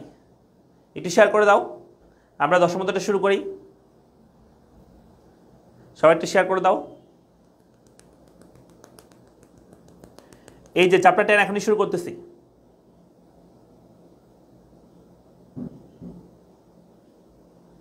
একটু সবাইকে একটু শেয়ার করে দাও, কেমন? একটু সবাইকে শেয়ার করে দাও। চ্যাপ্টার 10 অনেক ইজি। আচ্ছা আসলে ইজি চ্যাপ্টার 10, ঠিক আছে, বুঝলে আর কি। না এখন বিরতি না, আমরা অর্ধেক পড়ে ফেলি, এখন সময় আছে অনেক। ওকে আমরা শুরু করি। দেখো এই চ্যাপ্টারে আমাদের মেনলি হচ্ছে কোন কোন জায়গা থেকে সিকিউ আসবে সেটা একটু দেখো। এখানে এই টপিকটা খুবই গুরুত্বপূর্ণ। ফিশারের সূত্রের সাহায্যে দাম স্তর নির্ণয় করা, অর্থের পরিমাণ, হ্যাঁ অর্থের পরিমাণ পরিবর্তনের দাম স্তর ও অর্থের মূল্যের উপর কি প্রভাব পড়বে, মানে অর্থের পরিমাণে পরিবর্তনের কারণে দাম স্তর আর অর্থের মূল্যের উপর কি প্রভাব পড়বে সেটা ব্যাখ্যা এবং চিত্র এটা জানতে হবে। 2 নম্বর কেন্দ্রীয় ব্যাংকের ঋণ নিয়ন্ত্রণের পদ্ধতি, পরিমাণগত আর গুণগত ঋণ নিয়ন্ত্রণ পদ্ধতি সেটা, বাণিজ্যিক ব্যাংকের ঋণ সৃজনের পদ্ধতি। এই তিনটার বাইরে কোনো সিকিউ আসবে না, লিখে রাখো। এই তিনটা পয়েন্টে ভালো করে দেখবে, এই তিনটা জায়গা ভালো করে দেখবা, বুঝছো? আজকে মেনলি আমরা ওই জিনিসটা তোমাদেরকে দেখা দিব। আর মেনলি থিওরিগুলো আমি পড়াবো না, থিওরিগুলো তোমরা একটু বাসায় দেখে নিবা, ঠিক আছে? যেমন এখানে আসতে প্রথমে মুদ্রা ব্যাংক, মুদ্রা ব্যাংকের মধ্যে মুদ্রা কাকে বলে বা অর্থ কাকে বলে, যা কিছু বিনিময় মাধ্যম সঞ্চয় বাহন এবং মূল্যের পরিমাপ হিসেবে কাজ করে তাকে আমরা অর্থ বা মুদ্রা বলে থাকি। আমি ব্যাখ্যা করতেছি না, এগুলো তোমরা পারবা আশা করি। একটু কষ্ট করে মুখস্থ করে নেবে এবং আমার যদি আগে কোনো ভিডিও দেখে থাকো তাহলে আশা করি তোমরা সেটা বুঝবা। হ্যাঁ, যা কিছু বিনিময় মাধ্যম সঞ্চয় বাহন মূল্যের পরিমাপ হিসেবে কাজ করে তাকে আমরা কি বলি? মুদ্রা বলি। অর্থাৎ আগের কালে মানুষ তো কি করতো না, যে মানুষ টাকা ছিল না তখন দ্রব্যের বিনিময়ে দ্রব্য দেওয়া নেওয়া করতো, যেটাকে বলা হয় বার্টার সিস্টেম বা বিনিময় প্রথা। এই বিনিময় প্রথা রূপ করার জন্য এটার যে সমস্যা ছিল সেটা হচ্ছে 1 কেজি আলু বিনিময় মনে করে 1 কেজি চাল নিয়ে নিচ্ছে একজনের কাছ থেকে। আলু আর চাল তো সেম মূল্য বহন করে না, সেজন্য একজন লুজার একজন লাভবান হইতো, সেটাকে রিমুভ করার জন্য মাঝখানে অথবা মুদ্রার সৃষ্টি হয়েছে, বুঝছো? তো সেটা বলা হয় বিনিময় মাধ্যম। বিনিময় মাধ্যম মানে বিনিময়ের মাঝখানে এটা কাজ করে। তারপর এই মুদ্রা কার্যাবলী, বাণিজ্যিক কার্যাবলী, সামাজিক কার্যাবলী, মনস্তাত্ত্বিক কার্যাবলী, এগুলো একটু তোমরা বাসা পড়বা, এখানে ছক করে দেওয়া আছে। বাণিজ্যিক কার্যাবলী, বিনিময় মাধ্যম, মূল্যের পরিমাপক, এগুলো একটু পড়বা। আমি ব্যাখ্যা করতেছি না, থিওরি পড়া একটু তোমরা বাসায় পড়ে নিবা, তোমাদের বই থাকলে সেটা একটু পড়বা। আর সামাজিক কার্যাবলী কি? আমাদের টাকা পয়সা থাকলে সমাজের মর্যাদা বাড়ে, হ্যাঁ, আমাদের সবাই সম্মান করে, সামাজিক সম্পর্ক রক্ষা হয়। হ্যাঁ, তোমার টাকা পয়সা থাকলে তোমাদের বন্ধু বান্ধব সবাই তোমাকে পছন্দ করবে, আর টাকা পয়সা না থাকলে কেউ পছন্দ করবে না। আমি খুব দ্রুত বলতেছি কারণ মূল জায়গায় চলে যাচ্ছি আমরা, যেহেতু বেশি সময় নিব না তোমাদের পরীক্ষার আগে। সো মনস্তাত্ত্বিক কার্যাবলী হচ্ছে টাকা পয়সা থাকলে আমাদের মন অনেক বেশি ভালো থাকে, তাই না? যখন তোমরা আমাদের মানে পেইড ব্যাচগুলোতে ভর্তি হও, যে আমাদের 26-এ যারা আছো, আমাদের কিন্তু গোল্ডেন ব্যাচে ভর্তি চলছে, হ্যাঁ, এবং ইকোনমিক্সে শুধু 0 ডে ব্যাচে ভর্তি চলছে। সো যারা এরকম আমাদের কোর্সে যখন ভর্তি হও, যখন একটা কোর্সে ভর্তি স্টুডেন্ট বিকাশে টাকা পায় তখন আমাদের অনেক খুশি লাগে, অনেক মজা লাগে, বুঝছো? মানে টাকা আসলেই মজা লাগে। তো একটা মনোবল বাড়ায় টাকা পয়সা, বুঝছো? মনোবল বাড়ায়, মনকে উৎফুল্ল রাখে। হ্যাঁ, তোমাদেরও সেম না, যে পকেটে টাকা থাকলে কেমন যেন একটা শীতল বাতাস মনে বয়ে যায়, তখন যদি কেউ এসে গালিও দেয় তাও ভালো লাগে। হ্যাঁ, মনে হয় যে আমাকে মনে হয় গান শোনালো। আর যদি টাকা পয়সা না থাকে তখন কেউ যদি একটা ভালো কথাও বলে, এসে পরামর্শ দেয়, ভালো পরামর্শ, তাও মনে হয় যে মানে তেতো লাগে। হ্যাঁ, তেতো লাগে, এটা আমাদের অনেক খারাপ লাগে, বুঝা গেছে? সো টাকা পয়সা থাকাটা ভালো জিনিস। টাকা পয়সা না থাকলে, বুঝছো, দুনিয়াতে টাকা পয়সা ছাড়া কিছুই নাই, কিছুই নাই, বুঝা গেছে? কেউ তোমাকে ভালোবাসবে না। আজকে যে বলছে যে তোমাকে শুধু আমি কি মানে তোমাকে ভালোবাসি, তোমার টাকা পয়সা ভালোবাসি, এগুলো সবগুলো মিথ্যা কথা, বুঝছো? টাকা পয়সা না থাকলে ওই যে বলে না যে টাকা পয়সা না থাকলে ভালোবাসা জানলা দিয়ে পালায়, এটা বাস্তব সত্যি কথা, বুঝা গেছে? সো টাকা টাকা না থাকলে তুমি যে সুখী হবে না এমন না, কিন্তু টাকা না থাকলে, মানে কি বলতে যাচ্ছিলাম, যেটা বলতে যাচ্ছিলাম সেটা হচ্ছে মানে টাকায় সুখ এনে দেয় না, টাকায় সুখ এনে দেয় না, কিন্তু টাকা না থাকলে তুমি যে কম্পালসারি দুঃখী হবা এটা কনফার্ম। মানে টাকা না থাকলে তুমি কনফার্ম দুঃখী হবা, কিন্তু টাকায় যে সুখ আনতে পারবে কোনো বাধ্যবাধকতা। অনেক সময় টাকা থাকলেও মানুষ সুখে থাকে না, এটা অন্য বিষয়। তবে টাকা না থাকলে তুমি কম্পালসারি তুমি দুঃখী থাকবা, এটা কনফার্ম। কথা বোঝা গেছে? টাকা না থাকলে তুমি দুঃখী হবে এটা কনফার্ম, কিন্তু টাকা থাকলে তুমি যে সুখী হইতে পারবে এটা কোনো গ্যারান্টি নাই।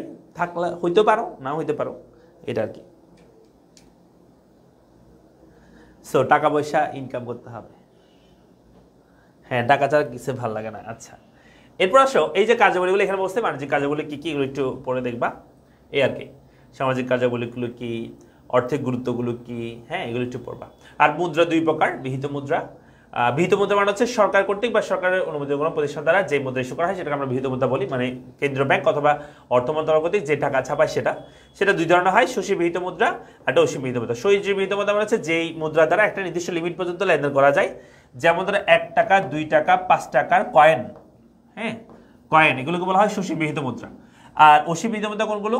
5 টাকার নোট, 10 টাকা, 20 টাকা, 50 টাকা, 100 টাকা, 200 টাকা, 500 টাকা, 1000 টাকা, এগুলো হচ্ছে আমাদের অসীম বিহিত মুদ্রা। এগুলো দ্বারা তুমি অসীম পরিমাণ লেনদেন করতে পারবে। যেমন ধর তুমি একটা দামি গাড়ি কিনছো মনে করো, হ্যাঁ তাকে গিয়ে তুমি 1 টাকার কয়েন দিছো, তাকে দামি মনে করো 5 লক্ষ টাকার গাড়ি, তুমি তাকে 5 লক্ষ টাকার 1 টাকার কয়েন দিছো, সেকে নিবে?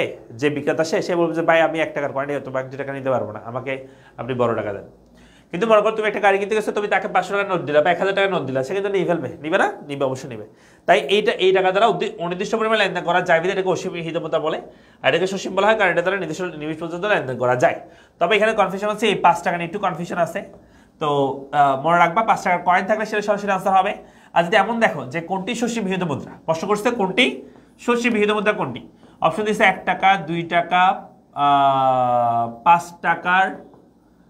টাকার নোট, আরটা 5 টাকার, এটা মনে করো হ্যাঁ 5 টাকার কয়েন দিছে, তাহলে আনসার কোনটা? আনসার হবে 5 টাকার কয়েন। কিন্তু আরটা ম্যাথের মধ্যে মনে এরকম দিছে 1 টাকা, 2 টাকা, 5 টাকার কয়েন। আচ্ছা এইভাবে দিছে মনে করো 1 টাকা, 2 টাকা, 50 পয়সা, অথবা দিছে মনে করো যে 5 টাকা, জাস্ট 5 টাকা দিছে, কয়েন দেয় নাই। কোনটি সসীম বিহিত মুদ্রা? এগুলো তো সব সসীম, এগুলো সব কি সসীম। সরি, এরকম যদি বলে 1 টাকা, 2 টাকা, 5 টাকার পয়সা এবং হচ্ছে 50 পয়সা এবং হচ্ছে 5 টাকার নোট যদি বলে, হ্যাঁ তখন যদি বলে যে কোনটি অসীম, সসীম না, অসীম যদি বলো অসীম, কোনটি অসীম, তাহলে হবে 5 টাকার যে নোট সেটা হচ্ছে অসীম। তবে এমন যদি দেয়, মানে শোনো এই অপশন যদি এরকম হয় পরীক্ষার মধ্যে বসছে তোমার হচ্ছে কোনটি, আমি একটু লিখে দিই, বসছে কোনটি সসীম বিহিত মুদ্রা, কোনটি সসীম বিহিত মুদ্রা। প্রশ্ন উত্তর অপশন মধ্যে দিচ্ছে 1 টাকা, 10 টাকা, 20 টাকা, 100 টাকা। আনসার করো তো একটু দেখি কোনটি সসীম বিহিত মুদ্রা হবে। তখন 5 টাকার নোটও হইতে পারে, 5 টাকার কয়েন না থাকলো। অপশন যেহেতু অন্যগুলো কি বড় টাকা, তার মানে এগুলো অবশ্যই অসীম। তাহলে এটা অবশ্যই কি, তাহলে 5 টাকার মধ্যে আসলে 5 টাকার মধ্যে কিছু কয়েন হচ্ছে সসীম, কিছু কয়েন অসীম, আবার নোটের মধ্যেও দেখা যায় এরকম। তো সেজন্য 5 টাকা একটু কনফিউশন থাকতে পারে, বুঝছো? বা এগুলো সব ঠিক আছে।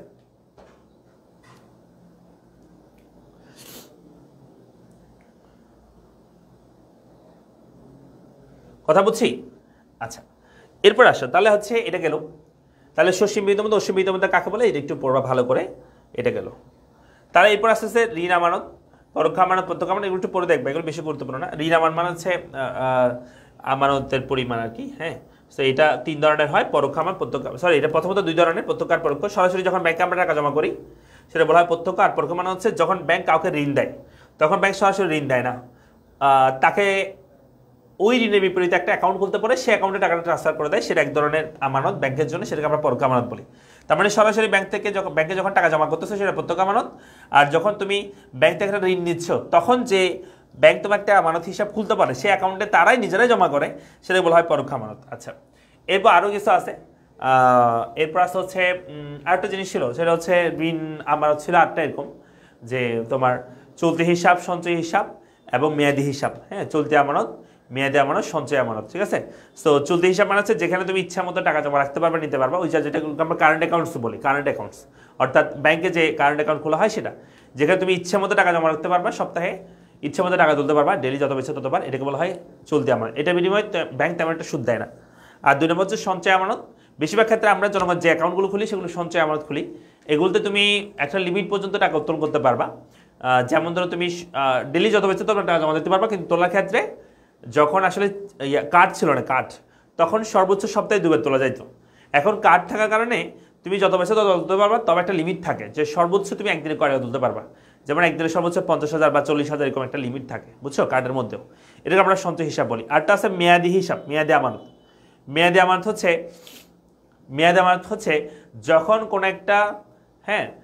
কোনো একটা নির্দিষ্ট টাকা তুমি একটা নির্দিষ্ট সময়ের জন্য রেখে দিবা। মনে করো তুমি 5 লক্ষ টাকা তোমার কাছে আছে, তুমি 5 বছর ধরে রেখে দিবা। সঞ্চয় হিসাব আর চলতি হিসাবের মধ্যে তুমি ইচ্ছা মতো ভেঙে ভেঙে টাকা রাখতে পারবা, নিতে পারবা, এরকম। আর মেয়াদি আমানতের মধ্যে তুমি একটা নির্দিষ্ট টাকা একটা নির্দিষ্ট সময়ের জন্য রেখে দিবা, এর আগে তুমি নিবা না টাকাটা, এটা বলা হয় মেয়াদি আমানত। তবে এর আগে তুমি চাইলে নিতে পারো, যদি তোমার কোনো কারণে টাকাটা প্রয়োজন হয় তখন নিতে পারো, তখন তোমাকে বেশি সুদ দিবে না, কম সুদ দিবে।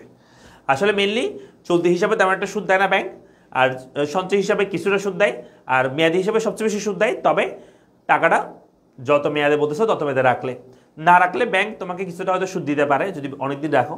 আর একদমই যদি রাখো, মনে করো আজকে জমা করছো তুমি 5 বছরের জন্য, তোমার প্রয়োজন হয়েছে 1 মাস পর, ব্যাংক তোমাকে হয়তো তোমার মূল টাকা ফেরত দিবে, কিন্তু কোনো লাভ দিবে না। কিন্তু তুমি 5 বছরের জন্য রাখছো টাকাটা, মনে করো 4 বছর রাখছো, 4 বছর পর তোমার টাকা পয়সা প্রয়োজন হয়েছে, ওই যে মেয়াদে আমাদের টাকাটা প্রয়োজন হয়েছে, 4 বছর রাখছো তুমি, 5 বছরের মেয়াদি, তাহলে ব্যাংক হয়তো তোমাকে কিছু টাকা দিতে পারে, সুদ দিতে পারে, তবে এটা তুমি ব্যাংকে বাধ্য করতে পারবে না।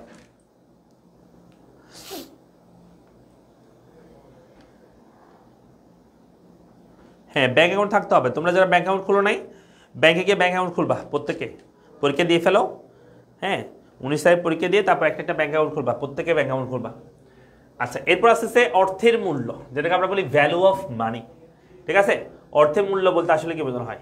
একটা নির্দিষ্ট পরিমাণ অর্থ দ্বারা যে পরিমাণ বা সেবা সামগ্রী ক্রয় করা যায় সেটাকে আমরা বলি সেই পরিমাণ অর্থের মূল্য। তো এই অর্থের মূল্যের একটা সূত্র আছে, যেটা আমি সেকেন্ড পেপারে পড়াইছি তোমাদেরকে। অর্থের মূল্য মানে ভিএম সমান হচ্ছে 1/P, এটা হচ্ছে সূত্র। এটার মাধ্যমে আমরা অর্থের মূল্য বের করতে পারি। এই জায়গায় তোমাদের একটু আমি বুঝাই ফেলি, সেটা হচ্ছে অর্থের মূল্য। আমি একটু লিখি, অর্থের, এই জায়গাটা অনেকে বোঝো না, ঠিক আছে, আমি একটু লিখে দিচ্ছি। অর্থের মূল্য, যেটাকে আমরা বলি ভ্যালু অফ মানি, মানে ভিএম বলা হয়। হ্যাঁ, এটা একটা সূত্র আছে, সূত্র কি? ভিএম সমান 1/P। এখানে পি দ্বারা যেটা বোঝানো হয়, এখানে পি দ্বারা যেটা বোঝানো হয় সেটা হচ্ছে দামের স্তর। কি বলো?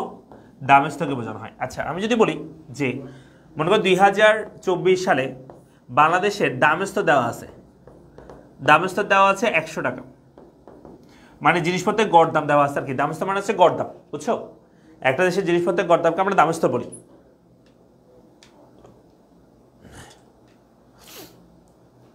তাহলে দামের স্তর হচ্ছে 10 টাকা।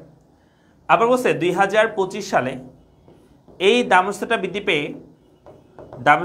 পেয়ে 100 টাকা হয়েছে, 100 টাকা হয়েছে, বুঝছো? আচ্ছা, আমার কথা ভালো করে একটু শুনবা। আমি যদি বলি যে দামের স্তর যখন 100 ছিল, তখন যদি আমি বলি অর্থের মূল্য কত, অর্থের মূল্য কত, তাহলে সেটা হবে অর্থের মূল্য ভিএম সমান হবে সেটা 1/P। অর্থের মূল্য ভিএম সমান কি হবে? 1/P। তো আমরা এখানে বলতে পারি 1/, এখানে অর্থের মূল্য হচ্ছে দাম হচ্ছে 100 বসে দিলাম। 1 কেজি 100 দিয়ে ভাগ করো, 0.01 মনে হয়। হ্যাঁ, এরপর আসো, আবার আমি যদি বলি দামের স্তর বেড়ে যদি 200 হয়, তাহলে অর্থের মূল্য কত? অর্থের মূল্য তাহলে কত? অর্থের মূল্য ভিএম সমান তখন আমরা বলতে পারি 1/P, অর্থাৎ 1/200। এখন আমরা 200 লিখছি না, দামের স্তর 200, তাহলে কত হবে? তাহলে হচ্ছে 1/200, অর্থাৎ আমাদের আনসার হবে তখন 1/, যদি 200 হয়, আনসার হবে 0.005। তাহলে আমাকে তোমরা বলবা দামের স্তর যদি 100 হয়, অর্থের মূল্য হয় 0.01। দামের স্তর যদি 200 হয়, অর্থের মূল্য হয় 0.005। তাহলে দামের স্তর বৃদ্ধির ফলে অর্থের মূল্য বৃদ্ধি পাইছে নাকি হ্রাস পাইছে বলো তো? এই যে দামের স্তর বাড়ছে না, এই যে দামের স্তর বৃদ্ধির ফলে অর্থের মূল্য বৃদ্ধি পেয়েছে নাকি হ্রাস পেয়েছে?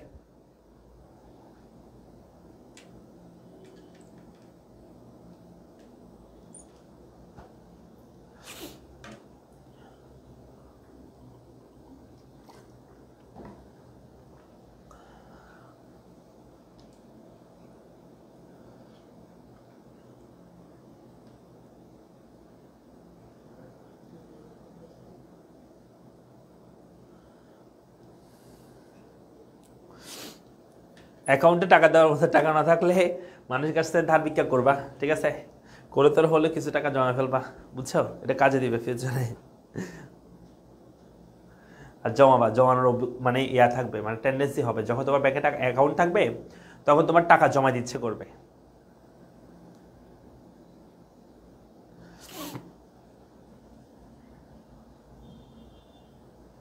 হ্রাস পেয়েছে। হ্যাঁ, তাহলে দামের স্তর বৃদ্ধি পেলে অর্থের মূল্য হ্রাস পায়। অনেকে বলবে স্যার বৃদ্ধি পাইছে, এখানে তো 0.01, এখানে তো 0.005। আরে বাবা, এখানে দশমিকের পরে, হ্যাঁ দশমিকের পরে এখানে 0.1 এখানে একটা 0 চাইলে তুমি দিতে পারো, তার মানে এটা 10-এর সমান, এটা তার অর্ধেক। তার মানে দামের স্তর কমে গেছে। অর্থের মূল্য বৃদ্ধির, দামের স্তর বৃদ্ধির ফলে অর্থের মূল্য কি হয়ে গেছে? কমে গেছে। এটা যদি আমি একটা তোমাদেরকে চিত্র আঁকা দেখাই, চিত্র এরকম হবে, শোনো, এইটাকে আমি যদি চিত্র আঁকা দেখাই, চিত্র এরকম হবে। আমি যদি বলি এখানে দামের স্তর এখানে ধরলাম, হ্যাঁ দামের স্তর এখানে, আর অর্থের মূল্য এখানে, অর্থের মূল্য এখানে, মানে বিএম এখানে। তো দেখো দামের স্তর যদি 100 হয়, এই যে 100 হয়, অর্থের মূল্য তখন হচ্ছে বেশি। অর্থের মূল্য মনে করো যে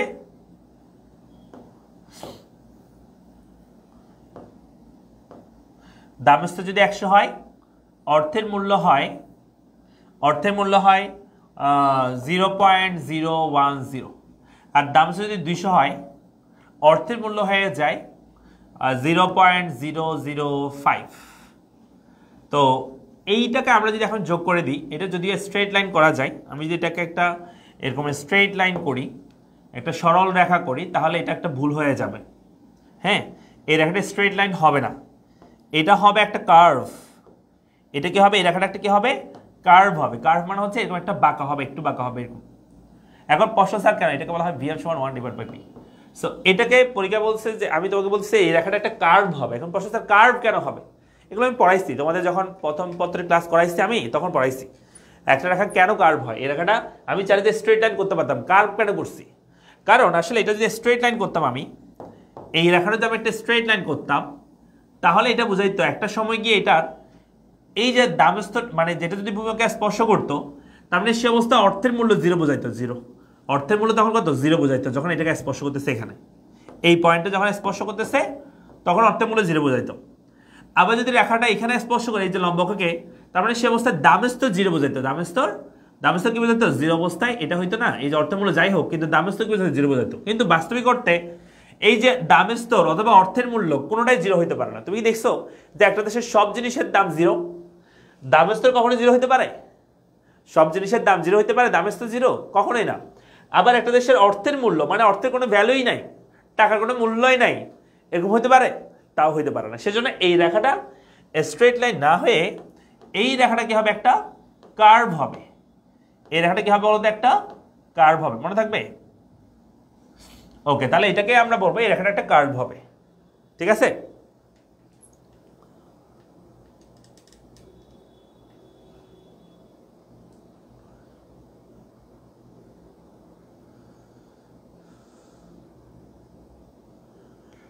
চিত্রগুলো তোমাদের দিবে, তোমাদের হচ্ছে কি বলে যে খাতায় করতে হবে। হ্যাঁ, গ্রাফ পেপার দিবে না, খাতায় করতে হবে, বুঝা গেছে? আচ্ছা, আরেকটা বিষয় বলি, এই যে শোনো সবাই, এই যে ক্রমাগত দামের স্তর বৃদ্ধির ফলে অর্থের মূল্য যে হ্রাস হয়, অর্থের মূল্য, সেটা বলা হয় অর্থের মূল্য হ্রাস।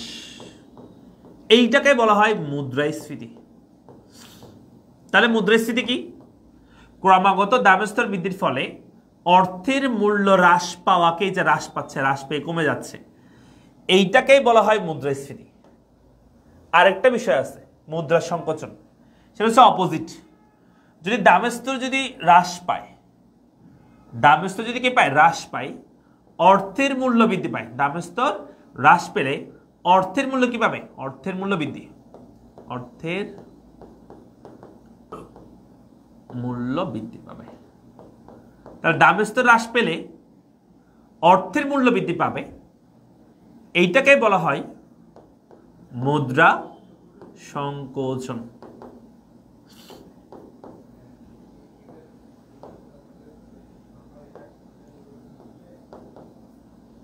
তাহলে মুদ্রা সংকোচন কি? দামস্তর হ্রাসের ফলে অর্থের মূল্য বেড়ে যাওয়া। অর্থের মূল্য মনে করো 200 অবস্থায় ছিল 0.005, 100 হয়ে গেলে এটা বেড়ে যাবে, অর্থের মূল্য বেড়ে যাবে। এই যে বেড়ে যাওয়া, এটাকে আমরা বলি যে মুদ্রা সংকোচন। তাহলে মুদ্রাস্ফীতি কি মুদ্রা সংকোচন কি বুঝছো তোমরা?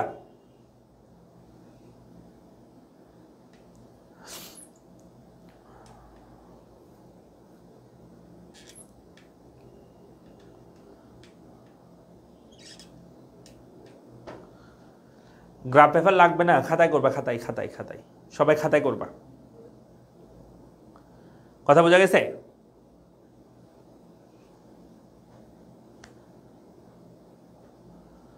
ওকে, তাহলে মুদ্রাস্ফীতি মুদ্রা সংকোচনকে আমরা বুঝতে পারছি। তাহলে মুদ্রাস্ফীতি মুদ্রা সংকোচন। আচ্ছা, তোমাদেরকে প্রশ্ন করি, মুদ্রাস্ফীতি ভালো না মুদ্রা, এখানে দেওয়া আছে চিত্রটা, এই যে যেটা আছে সেটা। তোর কাছে প্রশ্ন, মুদ্রাস্ফীতি ভালো একটা দেশের জন্য নাকি মুদ্রা সংকোচন ভালো? কি বলবা? আনসার কি দিবা? যদি তোমাকে জিজ্ঞেস করি মুদ্রাস্ফীতি ভালো নাকি মুদ্রা সংকোচন ভালো একটা দেশের জন্য, কি বলবা? কোনটা ভালো? আচ্ছা, আমরা একটা বিরতি দিই, ঠিক আছে? আমরা বিরতির পরে ক্লাস শুরু করব। আমরা 9 PM, হ্যাঁ 9 PM আমরা ক্লাস শুরু করব, আবার স্টার্ট করব। সো তো 9টা পর্যন্ত তোমাদের বিরতি থাকবে। তোমরা একটু খাওয়া দাওয়া করে আসো এবং নামাজও পড়ে ফেলো, ঠিক আছে? সো 9টা থেকে আমরা বাকি অংশটুকু পড়বো। বুঝা গেছে? ওকে, থ্যাংক ইউ সবাইকে। আমরা এটা পড়বো, এই যে মুদ্রাস্ফীতি অংশটা পড়বো, তারপরে আবার আমি নতুন করে শুরু করবো লাইভ। হ্যাঁ হ্যাঁ, ঠিক আছে? 9টা থেকে আমরা শুরু করবো, সবাই আবার চলে আসবা। Thank you.